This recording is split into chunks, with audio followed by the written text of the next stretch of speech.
What's up, world? Welcome to the Rooted Real podcast. I'm your host, Carlie. Here, we ask real questions with real people about the real world. Let's jump right into this week's episode of the Rooted Real podcast.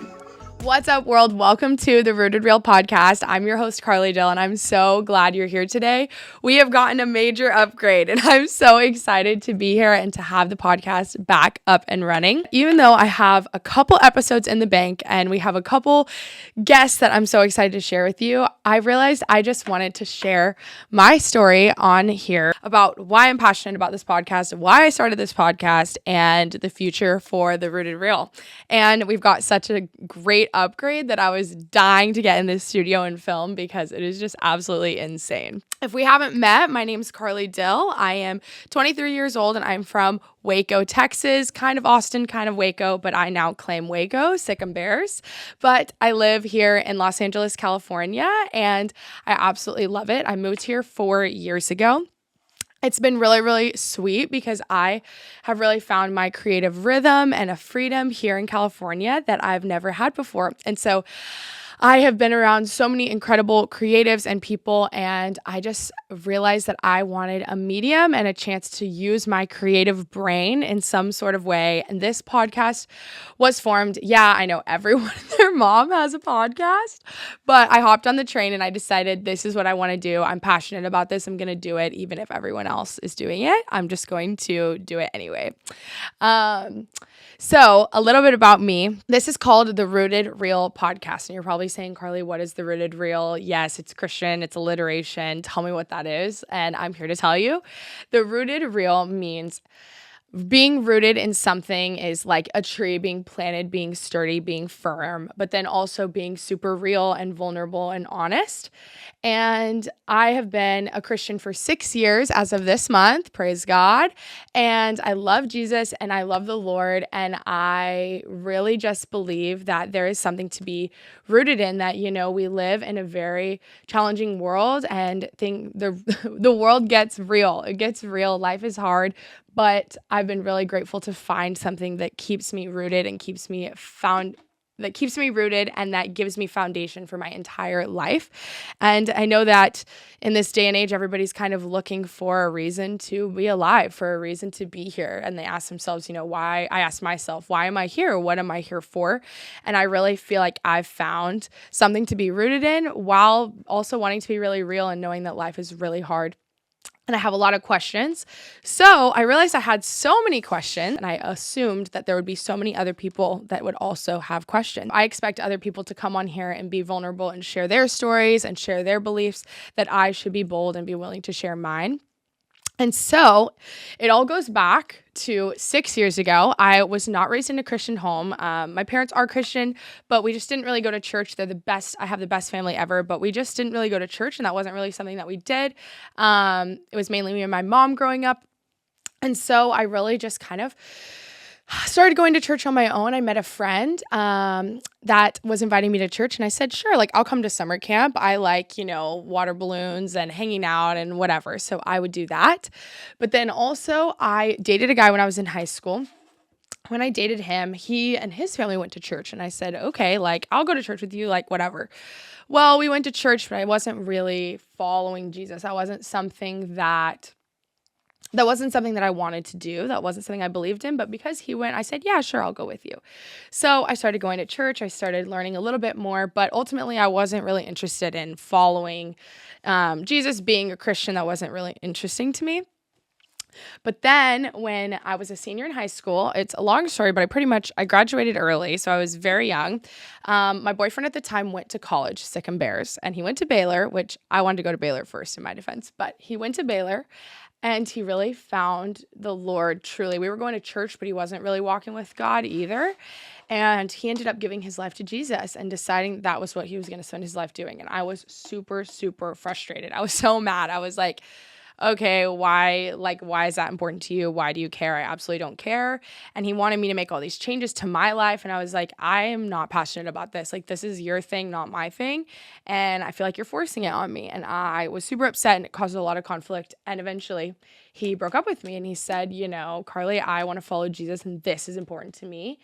And if it's not important to you, I can't see a future with you. And I was like, whoa, like, hello, I'm like 18-year-old girl, like super upset, super sad. Like, what do you mean? This is horrible. Worst day of my life. And I was like, this is the worst. And I was so heartbroken and I was so upset. And I will never forget that day. And I literally thought I had lost everything. Like, I mean, even when you're in high school, like, I think you have those moments. And I was like, I thought I was going to marry this guy. You know, I really thought that, man, this like really might be my husband. And when we broke up, I was like so heartbroken. I was like, what do I do with my life? I didn't know. Also, I had already committed to going to Baylor. I've been a third gen Baylor student, wanted to go to Baylor my entire life, but also he was obviously there. So I'd already decided to go to Baylor. I was like already going. So I said, okay, I'm going to Baylor. And obviously I loved him so much that I said, fine, you want a Christian girl, I will be. I'll be the best Christian girl you've ever seen in your life. So that day, when we broke up, I almost in spite gave my life to Jesus. I said, fine, I'll follow God. I'll follow Jesus. Jesus, like if whoever he could love more than me, I will give it a go. So I decided to give my life to Jesus that day. And I started reading the Bible and I started going to church on my own without him because we had broken up, obviously, and he lived in Waco. He was going to college already. And so I said, fine, I'll give it my best shot and we'll just see what happens. Started reading the Bible. I started going to church. I ended up going to Baylor. I ended up going to church. We ended up going to the same church. And an incredible pastor named Jonathan Pokluda. I started listening to all of his sermons and ultimately it changed my life forever. And I ended up changing my major to religion. My first day at Baylor, I just absolutely fell in love with the Lord. And spoiler alert, we never got back together. He's the best guy in the world. And he's married now to the best woman ever. And like he has his whole life. But him aside, he really showed me that following Jesus is worth giving up everything. And I started following Jesus.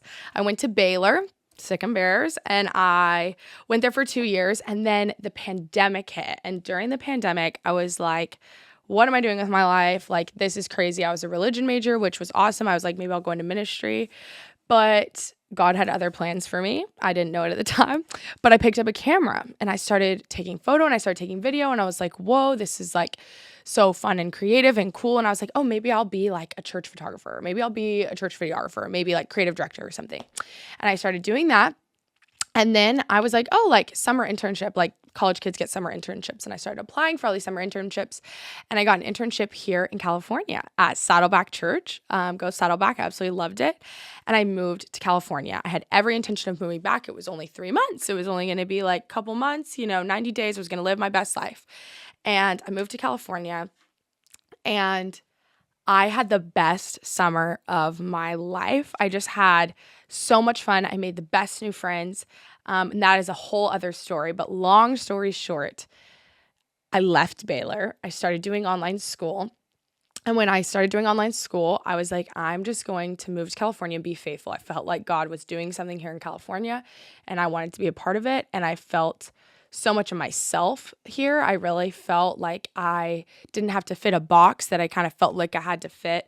When I was in Texas, I really felt like I was able to like be myself and really find, my place and what I wanted to do, and where I felt like the Lord had gifted me. So I moved. I was 19. I moved to California. I left everything I knew and I moved across the country. And very shortly after, I worked an internship and then I ended up getting a job at a YouTube channel. And if you had asked me when I was in high school what I wanted to be when I grew up or middle school growing up, I would have said, an astronaut or a lawyer or a politician, pretty much anything but someone working in the creator economy. That's never, ever, ever something I thought I'd do. I would have never said I want to make YouTube videos and work in YouTube. I would have never in my whole life. I didn't even know that was a job. I didn't even watch YouTube. I was like, I don't even know what this is.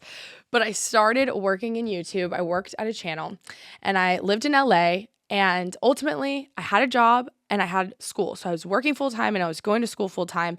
And it was just so much. And the Lord was so faithful. I just met the best friends. I had the best friends. I was like, wow, like these are my forever friends here in California. But then I was failing school. I was literally like failing out of college. And I was like, I thought I was going to go into ministry. I just don't know if that's going to happen. I already have this job and people go to college to get a job. And I already had a job. So I was like, okay, I think I'm going to drop out of college. And I'll never forget when I told my mom I was moving to California. I wanted to move to California. She was like, oh my gosh. And then I remember when I told my mom I wanted to drop out of college, she was like, oh my gosh. But I have the most supportive parents and people in the world. And so they supported me and they said, you know what? You already have a job. You have money to sustain your life. You can decide. And I said, okay, I'm going to drop out of college. So at 19 years old, I was living in LA. I was living in LA away from everything I knew, away from my whole family, and I dropped out of college. And I was just kind of risking it all on this opportunity I'd been given because it was kind of working out. And I was like, okay, this is awesome. And all of this culminated into what my life is now. And I've gotten to live in LA. I have gotten to meet really cool people. I have gotten to work really cool jobs. I've gotten to do so many cool things that people, would say are really awesome and really cool. And I feel like I've gotten to find myself in a really new way. But also through moving to a place like California and moving across the country and leaving everything that you know, it also made my faith stronger and more confusing because when I lived in Waco, when I lived in Texas, there was kind of one way of doing Christianity. There was like one way and this is how you do it. Not one way, but the Baptist tradition was very like, this is the right way. This is how we do things. This is the right answers. And, I think I would agree with most of what they're saying. But I also had this moment of like, I have all these questions and I have all these new experiences and new things that I just don't feel like in my context that I was in that people talked about or people dealt with. I was in a job where I was having to ask myself these questions about the entertainment industry and what I believed in and what is true and what is not true. And, I would have to ask myself, like, am I allowed to produce that video, like with all of these like models or like OnlyFans models? Like, I don't know how I feel about that. Oh, do I feel like good about, we're like sneaking in and like breaking the law for this video? Like, how do I, I don't know if I'm allowed to do that, like with my faith and like just asking myself questions of like, am I allowed to do that? Is that correct? Should I be doing this? Should I not? And I just didn't know. I had no answers. And I honestly didn't feel like anyone was talking about the big questions that I had. And I had been following Jesus for, 3 or 4 years at this point. And I really had felt like up until that point that I was on my honeymoon with God. I was like, I know everything. Like, this is amazing. Not even knowing everything, but I was like, I am so in love with Jesus and with God that like, I've got this. And then you come to a place like California or anywhere, just being away from everything you knew, and you meet people that are so different than you, and you start experiencing different, people of all different cultures, of all different upbringings, with all different stories and experiences. And I really had to ask myself so many new questions because I was like, wow, I know nothing. And not only do I know nothing, but I know fundamentally what I believe, and there is a couple things that are black and white. The gospel is black and white, but then there are these secondary issues that I really don't have good answers for, and that I was getting questions on for the first time, really asking myself, and I really didn't have an answer. And so I really started finding myself calling my friends that were wiser than me and having conversations with people here in LA that did love God and really asking hard questions. And then one day I woke up and I said, man, if I'm asking these questions, I wonder how many other people would be asking those questions too. And do we really have an answer? And I also would kind of feel bad about asking them. I was like, is this even allowed to be asked? Like, I'm going to get canceled, like, for asking these questions. But then I just reminded myself, I was like, if I'm wondering, I wonder how many other people are too. And every other podcast or resource or book, it seemed like it just gave you an answer. And I wanted to create a space to ask questions and learn and grow and really ask things that I felt like were being either people were beating around the bush or just not totally asking, or really just never giving a good answer to. So I started this podcast to accomplish that. And so now I live in LA. I go to Vintage Church here in LA. I absolutely love it. I'm led by the best pastors. I have the best friends. We lead a community called Kingdom Builders here in LA. And we are just seeing a move of God happen. And I have friends of all different religions, all different upbringings, all different journeys. And I love them all the same. And they have every single person I've gotten to meet has really challenged my thinking and brought new questions into my life. And I have so many questions, and I think that God is so complex. And I just see in the Bible there's a lot of black and white and there's a lot of gray. And so I'm really trying to be firm where the Bible is firm and loose where it's loose, but also learning that having questions is okay. And it really is okay to be vulnerable, and it's okay to not know. And I'm being more okay with not knowing. I really struggle to want to control things and really have answers. And like when people ask me questions, I want to have an answer and I love dialoguing. But I've realized that I just don't know everything. And so the heart of this podcast is to be rooted in the gospel and who Jesus is, but then to also be curious and very real, knowing that we live in a very confusing day and age where truth looks skewed. What is true? I'm not really sure. What is truth? What is right? What is wrong? It's all up in the air, and everyone has a different opinion. And as a believer, as a Christian, someone who, claims that I love Jesus and that is what I'm going to live my life by, is the fact that I love Jesus, that there are things that I can hold firm and build my life on, but that there are also things that that also brings about way more questions than I ever thought would come. And that is okay.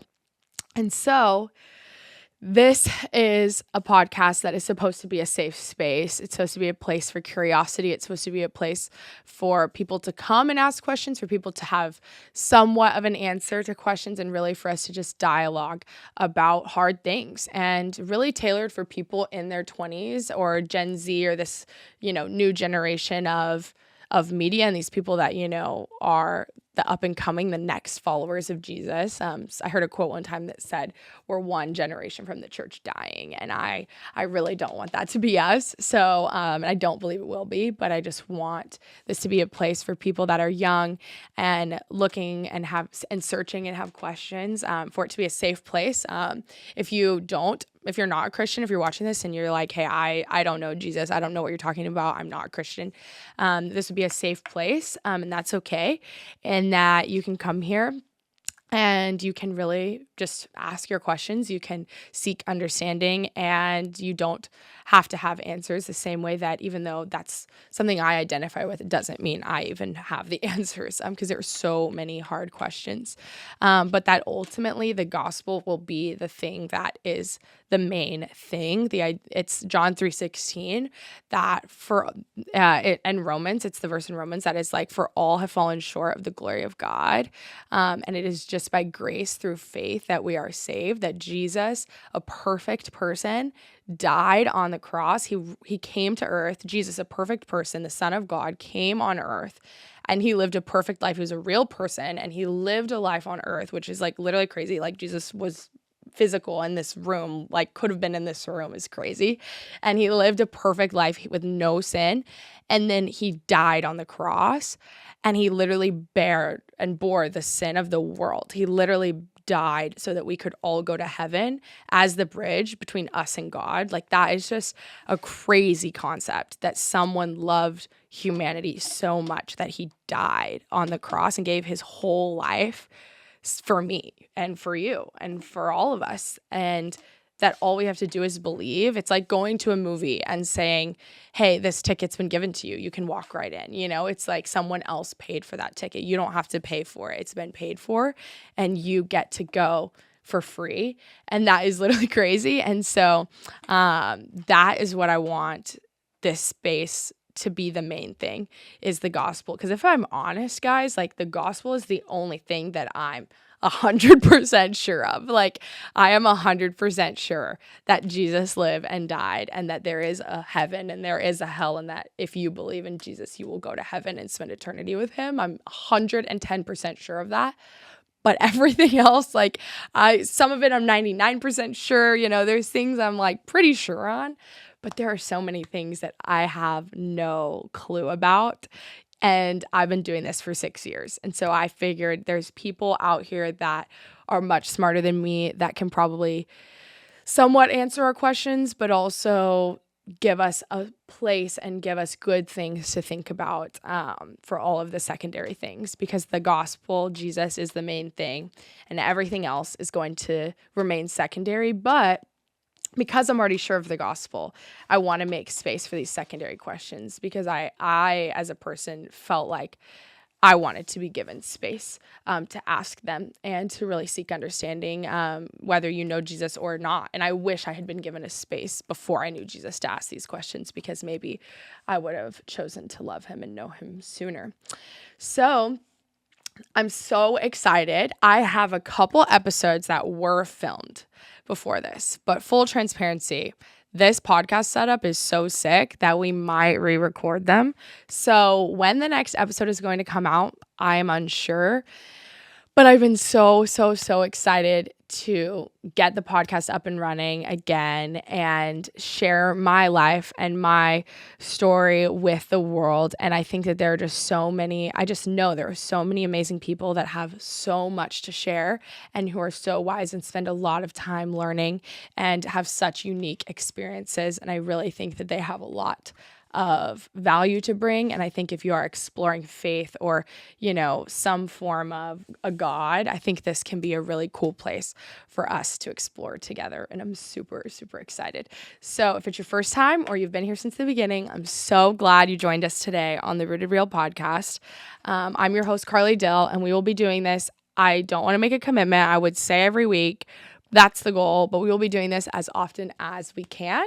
And I hope you enjoyed this super upgraded setup, and the audio is probably going to be incredulous. So I'm super grateful, and God is good. And we will see you next time on the Rooted Real podcast. Bye.